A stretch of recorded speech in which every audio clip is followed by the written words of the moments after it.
மொழிப்போர் தியாகிகள் வீர வணக்க நாள் பொதுக்கூட்டத்திற்கு இங்கே வந்து இந்த நிகழ்ச்சிக்கு தலைமையேற்றுள்ள நமது இயக்கத்தின் துணை பொதுச் செயலாளர் டாக்டர் தொகையா அவர்களே,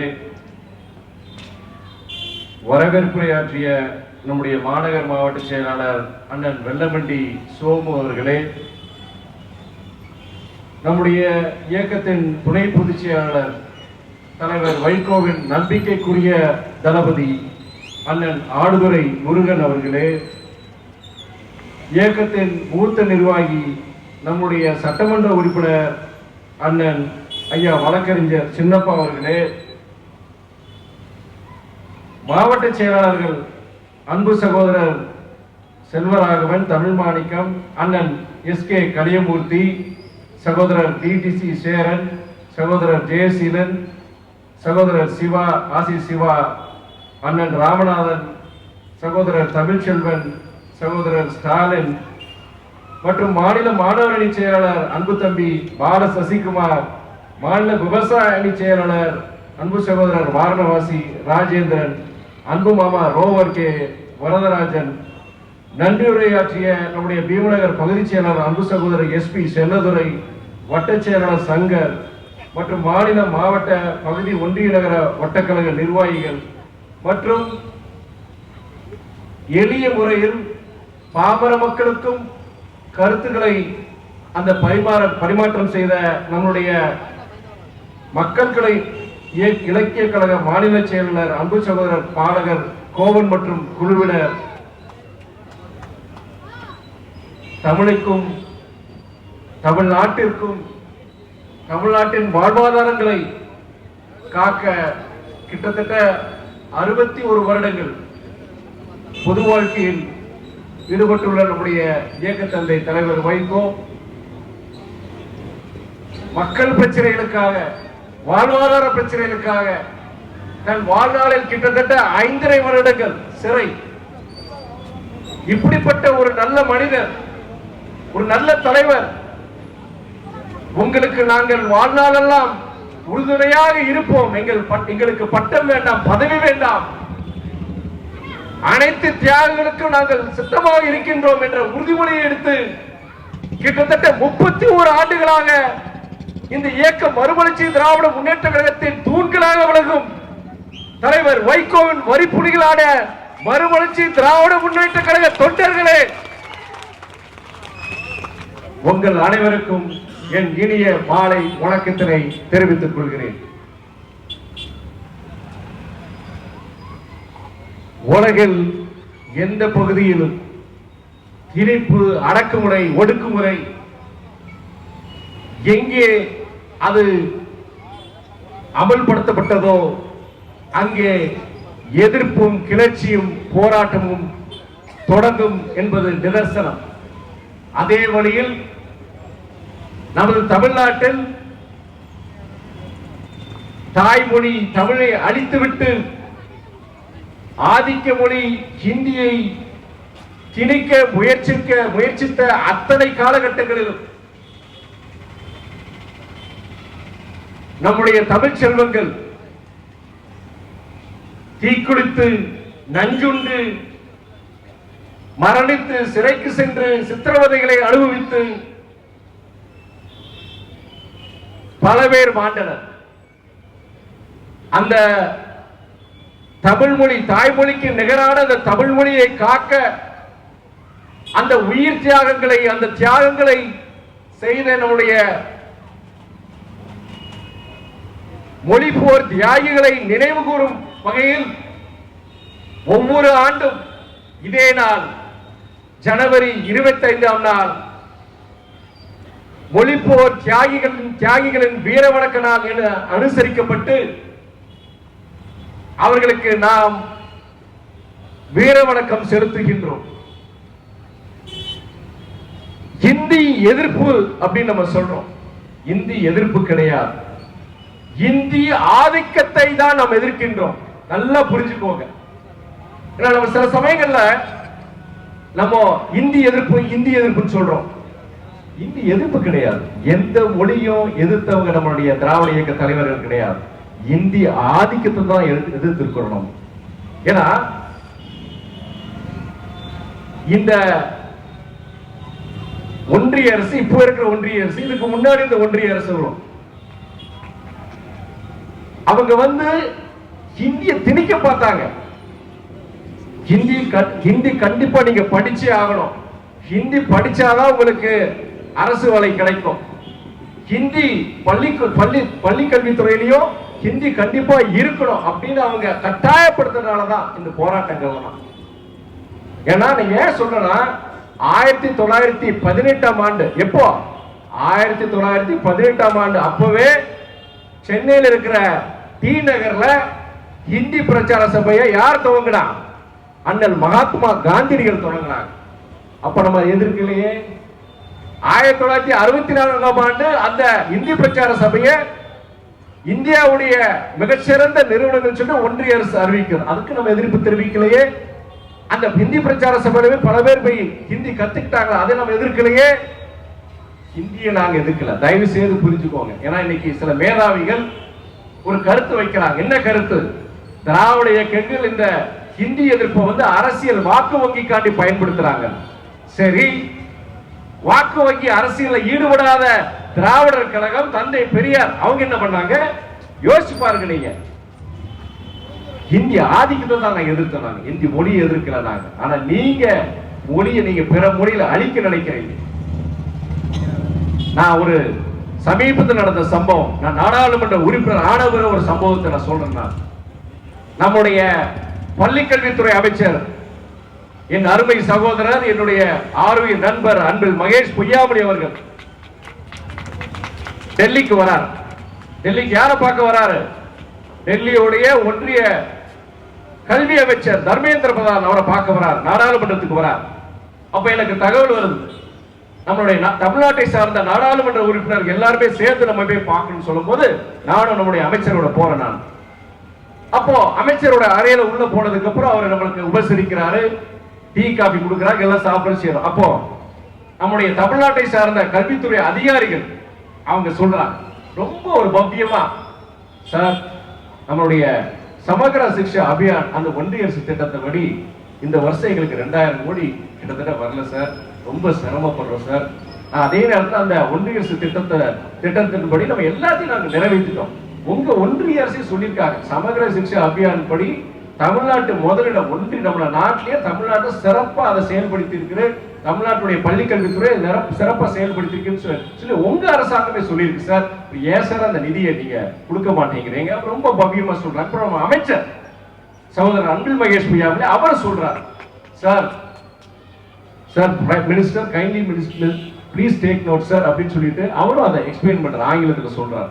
அதெல்லாம் கேட்டுட்டு அமைச்சர் சொல்றார் ஒரு ஆணவமான ஒரு இதுல, நீங்க 40 வருஷம் பின்னாடி இருக்கிறீங்க, நீங்க மும்மொழி கொள்கையை ஏத்துக்க மாட்டீங்க, ஹிந்தியை எதிர்ப்பீங்க, நாங்க இருக்கு உங்களுக்கு நிதியை கொடுக்கணும். இது அப்படியே தான் அமைச்சர் சொன்னாரு. You Tamil Nadu government will not accept the 3 language policy. You will always oppose Hindi. You are 40 years behind. Kindly wake up. Come up to reality.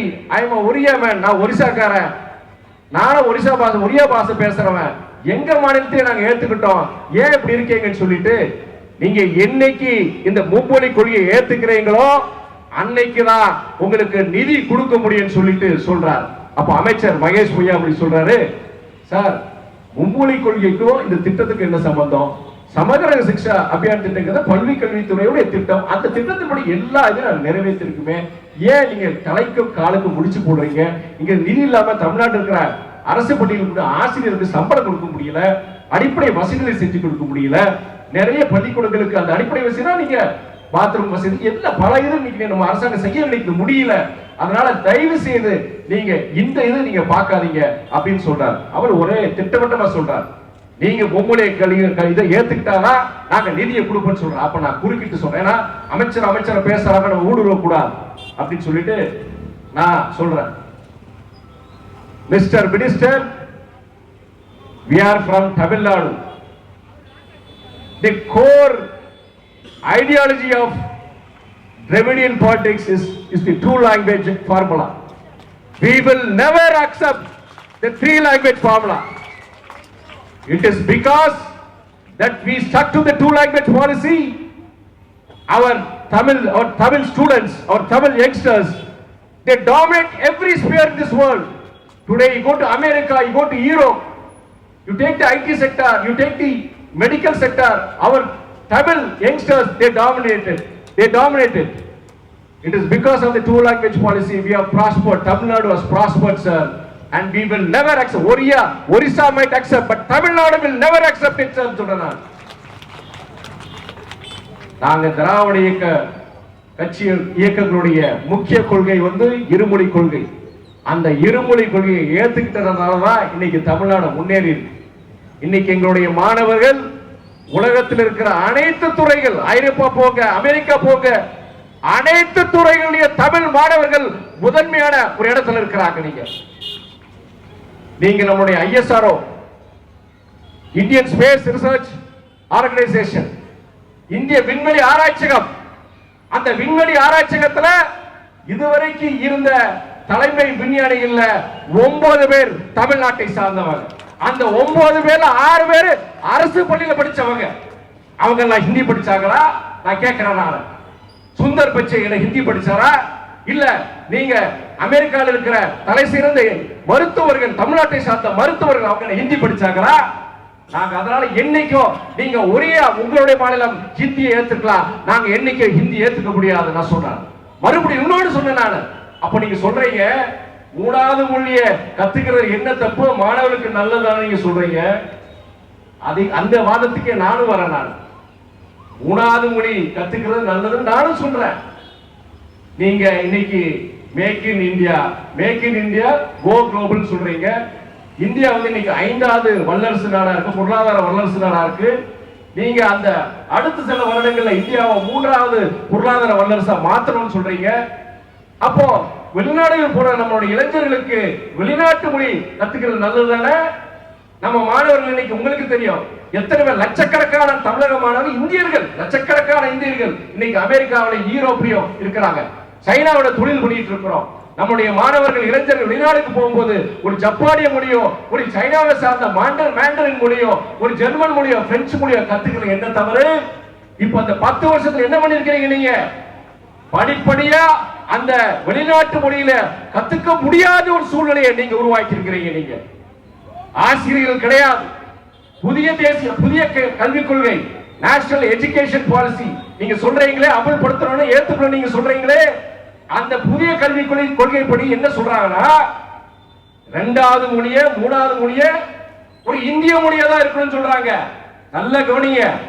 2வது மொழி, 3வது செகண்ட் லாங்குவேஜ், தேர்ட் லாங்குவேஜ் ஒரு இந்திய மொழியா தான் இருக்கணும்னு சொல்றாங்க. உதாரணத்துக்கு ஒரு தமிழ்நாட்டை சார்ந்த மாணவன் அவன் இங்கிலீஷ் எடுக்கிறான், தமிழ் எடுக்கிறான், 3வது மொழி அவன் இந்திய மொழி எடுக்குன்னு சொன்னா அவன் கன்னடம் படிப்பானா, மலையாளம் படிப்பானா? வேற வழி இல்லாம இந்திய தான் படிக்க போறான்.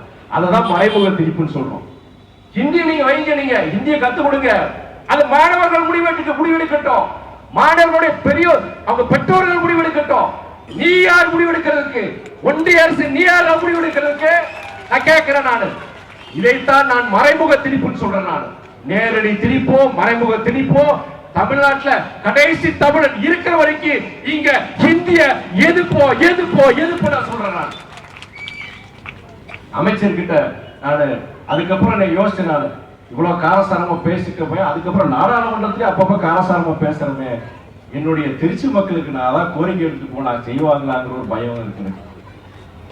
நான் நிதர்சனம் வெளிப்படையா பேசுறேன். நான் அதே மாதிரி தர்மேந்திர பிரதான், ஒன்றிய அமைச்சர் தர்மேந்திர பிரதானுடைய முதல் சந்திப்பு நான் சொல்றேன். நான் ஒரு நாடாளுமன்றத்துக்கு போய் ஒரு 4வது நாள் நினைக்கிறேன். நான் அந்த பாத்ரூம் உள்ள போறேன். அவர் வெளியே வரார். வெளியே வரும்போது திடீர்னு பார்த்துட்டு வாட் இஸ் திஸ் அப்படின்னு கேட்டார். இந்த பட்டையை பார்த்து வாட் இஸ் திஸ் கேட்டார். Sir, this is my party flag sir. அவரு விச் பார்ட்டி அப்படின்னு சொல்றாரு. எம்டிஎம்கே விச் ஸ்டேட் அப்படின்னு கேட்கிறார். Sir, Vaiko's party. So you are Vaiko's son. I heard that you have entered parliament nice meeting you சொன்னார். மதிமுக சொல்லும்போது தெரியல, வைகோன்னு சொல்லும் போது அதே தர்மேந்திர பிரதான் இது வைகோடைய பையனா நான் கேள்விப்பட்டேன், நீ வந்து பாரு, எப்ப வேணா பாருன்னு சொன்னார். நான் இந்த கூட்டத்துக்கு நம்முடைய அமைச்சர் மகேஷ் பொய்யாமொழி போகும்போது அண்ணன் அந்த கூட்டம் காரசாரமா முடிஞ்சதுக்கு அப்புறம் அண்ணன் திரும்ப வந்து என்ன அமைச்சர் கிட்ட அறிமுகப்படுத்த பார்த்தார். This is Durai Vaiko, son of our great Vaiko அப்படின்னு சொல்லி அண்ணன் திரும்ப சொல்றாரு. அப்போ I met this gentleman some time back. I know he is Vaiko's son, such a great leader. 15 years back when I saw him first in the parliament with the black shawl in his 6-foot man with a black shawl, the way he used to speak, I became an ardent fan of him. முதல்ல தமிழ்ல சொல்றேன். இவர்தான் வைக்க போய் 4 நாள் மணிக்கு பார்த்தேன். நானு 15 வருஷத்துக்கு முன்னாடி நான் முதல்ல நான் நாடாளு யார் சொல்றாரு, ஒன்றிய அமைச்சர் தர்மேந்திர பிரதான் சொல்றாரு. 15 வருஷத்துக்கு முன்னாடி நான் நாடாளுமன்றத்துல முதல்ல அடி எடுத்து வைக்கும் போது 6 அடி ஆஜானுபாக அந்த உருவம், அந்த வசீகரிக்கக்கூடிய அந்த தோற்றத்துல அந்த கருப்பு துண்டை வச்சுக்கிட்டு அவர் பேசுறதை பார்த்து அன்னைக்கு நான் அவரை காதலிக்க ஆரம்பிச்சேன்னு சொல்லிட்டு யாரு, தர்மேந்திர பிரதான் அமைச்சர் சொல்றார். அதே மாதிரி ரயில்வே துறை அமைச்சர் அஸ்வினி வைஷ்ணவ், திருச்சிக்கு உங்களுக்கு தெரியும், கிட்டத்தட்ட 10 ஆண்டுகளுக்கு மேலாக நமக்கு திருச்சிக்கு ரயில்வே துறை சார்ந்த எந்த இதுவும் நிறைவேற்றல. அவங்க அப்போ எனக்கு ஒரு நம்ம இவ்வளவு தூரம் 3 லட்சம் பேருக்கு நமக்கு ஓட்டு போட்டு ஜெயிச்சு கொடுத்திருக்காங்க இல்லையா, நம்ம எப்படியாவது நம்ம செய்யணுமே, உண்மையிலே மனசார சொல்றாங்க. அதே மாதிரி நல்லா பேசணும். நான் பேச்சை தயார் பண்ணிக்கிட்டேன். நான் அடுத்து ஒரு 4வது நபரா நீங்க பேசுவீங்கன்னு சொல்லிட்டு எனக்கு தகவல் வருது. அந்த நாடாளுமன்ற அரங்கத்துல அமைச்சர் ரயில்வே துறை அமைச்சர் அஸ்வினி வைஷ்ணவ் உட்கார்ந்து இருக்கிறாரு, சபாநாயகர் உட்கார்ந்து இருக்கிறாரு. அப்ப திடீர்னு அவர் அமைச்சர் வந்து அப்படியே சபையை விட்டு வெளியே போறார். அது வெளியே விட்டு போன பார்த்த உடனே டக்குன்னு நான் இந்த சைடு கதவை விட்டு ஓடி அப்படியே சந்திக்கிறேன். நான் வேகமா ஓடி போய் சந்திச்சுட்டு, sir good evening sir, I am Durai Vaiko son அப்படின்னு சொல்ல உடனே டக்குன்னு, so you are Vaiko son, such a great leader அப்படின்னு சொல்லிட்டு அவர் சிரிச்சுக்கிட்டே என்கிட்ட கையை கொடுத்தார். நான் சொன்னேன், அடுத்து நான் 3வது ஆளை நான் பேச வேண்டியது இருக்கும், உங்களை எதிர்த்து நான் பேச வேண்டியது இருக்கும், உங்க இயக்கத்தை எதிர்த்து நாங்க பேச வேண்டியது இருக்கும், உங்க சித்தாந்தத்தை எதிர்த்து நான் பேச வேண்டியது இருக்கும், தயவு செய்து தப்பா நினைச்சுக்காதீங்க சார் அப்படின்னு சொன்னேன். நான் எதுக்கு நான் தப்பா நினைக்க போறேன், சித்தாந்தத்துல எதிர்க்கிறோம், ஆனா வைகோ மாதிரி ஒரு தலை சிறந்த தலைவரை நம்ம நாட்டில் பார்க்க முடியாது. அவருடைய கொள்கை பிடிப்பு, அவருடைய எனக்கு பிடிச்சது அவருடைய கொள்கை பிடிப்பு, எதிர்த்தாலும் கடைசி வரைக்கும் எந்தவித நட்டம் வந்தாலும் கடைசி வரைக்கும் அவர் எதிர்க்கக்கூடிய ஒரு மனதைரியம் உள்ள ஒரு தலைவர் சொல்லிட்டு, நீ அவர் எனக்கு அவர் அப்பா மாதிரி, எனக்கு அவர் அப்பா, நீ எனக்கு தம்பி மாதிரி, உன் மனசுல என்ன இருக்கு போய் பேசுறாச்சான்னு சொல்லி அனுப்பிச்சு விட்டார். போதும் இல்லையா நமக்கு. அதுக்கப்புறம் உள்ள வந்து அவர் வச்சுக்கிட்டு அவரா 3 நிமிஷம் தான் கொடுப்பாங்க, அதுக்கு மேல பெல்ல மைக்கை கட் பண்ணி விட்டுருவாங்க. நான் பேசும்போது விரலிட்டு பேசிட்டு இருந்தேன். நான் சபாநாயகர் பார்த்தேன், இந்த மாதிரி விரலிட்டுல பேசக்கூடாதுப்பா, இது சபை நாகரிகம் கிடையாதுன்னு சொன்னார். இல்ல சார் சொல்லிட்டு நான் பேசுறேன். ஆனா ஏன்னா இதெல்லாம் ஏன் சொல்றேன்னா 2 விஷயம். ஒண்ணு, நம்முடைய கொள்கையிலையும் விட்டு கொடுக்க கூடாது, அதே நேரத்துல காரியங்களுக்காகவும் சில சமயம் இருக்க வேண்டியது. எனக்காண்டி கிடையாது, இந்த திருச்சி மக்களுக்காக 3 லட்சம் ஓட்டு, 3,13,094 வாக்குகள் வித்தியாசத்தில் வெற்றி பெற வச்சிருக்கிறீங்க. நீங்க பல பேர் இயக்கங்களை கடந்து தலைவர் அங்க இருக்கிறார் பாத்தீங்களா, அந்த வைகோங்கிற மனிதன், இவருடைய மகன் நிக்கிறாரே, கிட்டத்தட்ட 60 வருஷம் தமிழ்நாட்டுக்காண்டி உழைச்சிருக்கிறாரு. தன் வாழ்க்கையில கிட்டத்தட்ட 5 வருடங்கள் ஊழலுக்காக உங்களுக்காக இந்த தமிழ்நாட்டுக்காண்டி உழைச்சிருக்காரு அந்த மகன், அவருடைய மகன் நிக்கிறீங்களே, உங்களுக்கு நாங்க ஓட்டு போடுறோம்னு சொல்லிட்டு வாக்களிச்சாங்க. உங்களுக்கு நான் நன்றிகளை கடமைப்பட்டிருக்கிறேன், மறக்க மாட்டேன். வாழ்நாள் முழுவதும் நான் மறக்க மாட்டேன். எனக்கு நீ 4.5 வருஷம் தான், இந்த 4.5 வருஷத்துல சக்திக்கு மீறி இந்த தொகுதி மக்களுக்கு நான் கடமைப்பட்டிருக்கிறேன். நான் என் மனசுல இருந்து சொல்றேன். அதே நேரத்தில் தமிழ்நாட்டுக்கு முழுவதும் நான் போக வேண்டியது. இயக்கத்துல வந்து தலைவருக்கு 81 வயது முதுமை, அவரால் முடியல. அவன் நினைக்கிறாரு பண்ணோட செய்யணும், ஓடணும், எல்லா நிகழ்ச்சிக்கு போகணும், ஒவ்வொரு இயக்கத்தோடைய கல்யாணத்துக்கு போகணும். நம்ம காட்டி இத்தனை வருஷம் உழைச்சாங்க, அவன் இன்னைக்கு இறந்துட்டானே, அவன் கடைசி அவன் முகத்தை பார்க்கணும் ஆசைப்படுறார் தலைவர், முடியல. அந்த குறைய நிவர்த்தி பண்றதுக்கு நான் முடிஞ்ச வரைக்கும் முயற்சி பண்றேன். தமிழ்நாடு முழுவதும் போக வேண்டியது.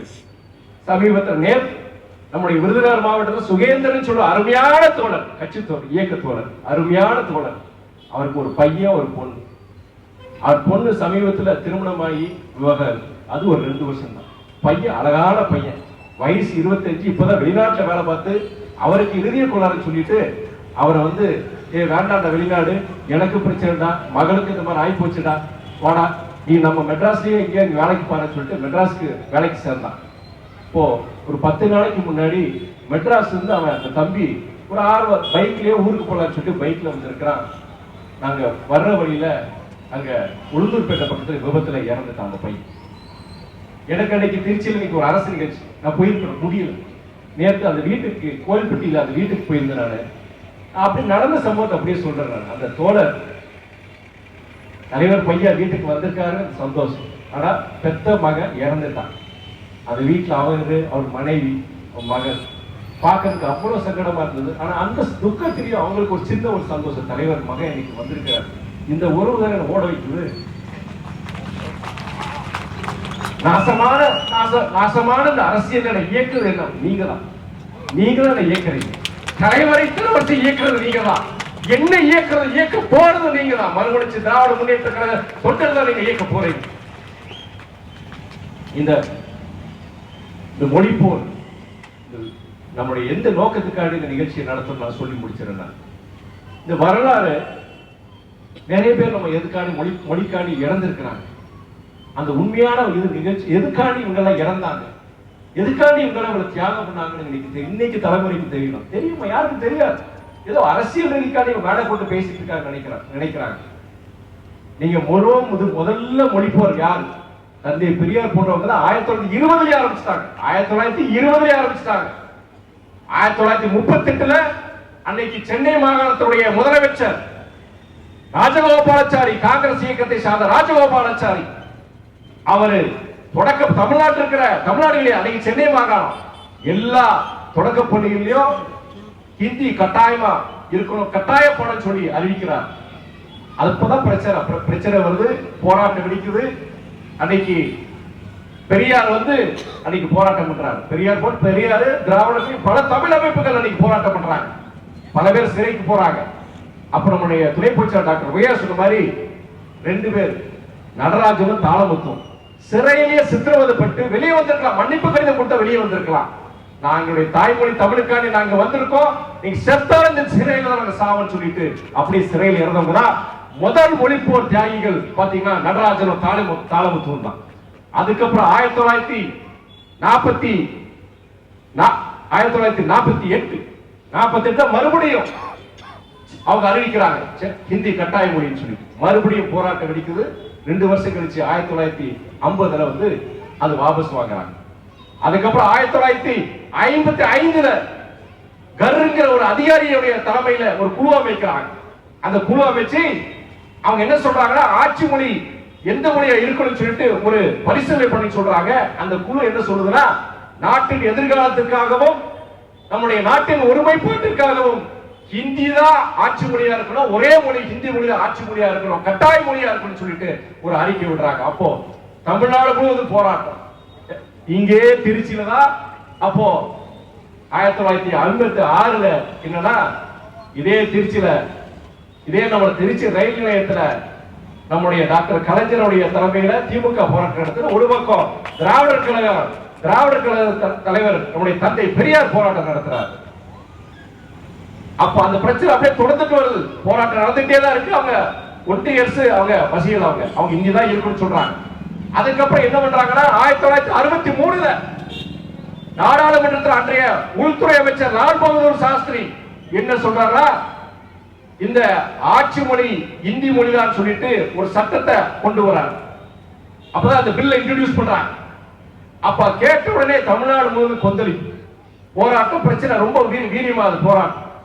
அப்ப அந்த ஆட்சி மொழி சட்டப்பிரிவு 17 இந்தி மொழி தான் ஆட்சி மொழி சொல்றாங்க இல்லையா, அந்த சட்டப்பிரிவை எரிக்கணும்னு சொல்லிட்டு பேரறிஞர் அண்ணா அதை சொல்ல தமிழ்நாடு முழுவதும் மாணவர்கள் இளைஞர்கள் அந்த சட்டத்தை எரிச்சாங்க. எரிச்சதுக்கு அப்புறம் அப்போ அது ஒரு சம்பவம். இன்னொரு தியாகியுடைய ஒரு இதை நான் சொல்லி ஆகும். அப்போ கீழப்பழுவு சின்னசாமிங்கிறது கீழப்பழுவு உங்களுக்கே தெரியும், இன்னைக்கு அரியலூர் மாவட்டம், அன்னைக்கு திருச்சி மாவட்டத்தோடு சேர்ந்தது. அவரு என்ன பண்றாருன்னா மெட்ராஸ் போறார். அன்றைய முதலமைச்சர் பக்தவச்சலத்தை சந்திக்கிறதுக்காண்டி அங்க போறார். போயிட்டு அவர் சாதாரண ஒரு விவசாயி, ஏழை, எப்படியோ போய் அன்னைக்கு முதலமைச்சரை பார்த்து பக்தவச்சல் ஐயாவை பார்த்து காலில் வந்து கெஞ்சினார். ஐயா, இந்திய வந்துருச்சு, கட்டாய மொழி ஆக்கிட்டா தமிழ் செத்து போயிறியா, தமிழை காப்பாத்தீங்கன்னு சொல்லிட்டு அவர் காலில் வந்து கெஞ்சினார். அப்போ பக்தவச்சலம் என்ன போட்டிக்கார பையன் சொல்லிட்டு காலை விட்டு உதறிட்டு அப்படின்னு சொல்லிட்டு அவளை என்ன பண்றாங்க, அவரை கைது பண்றாங்க, சென்னை சிறையில் அடைக்கிறாங்க கீழப்புலூர் சின்னசாமி. அதுக்கப்புறம் சில நாட்களுக்கு அப்புறம் விடுவிச்சு அவர் ஊருக்கு போறாரு.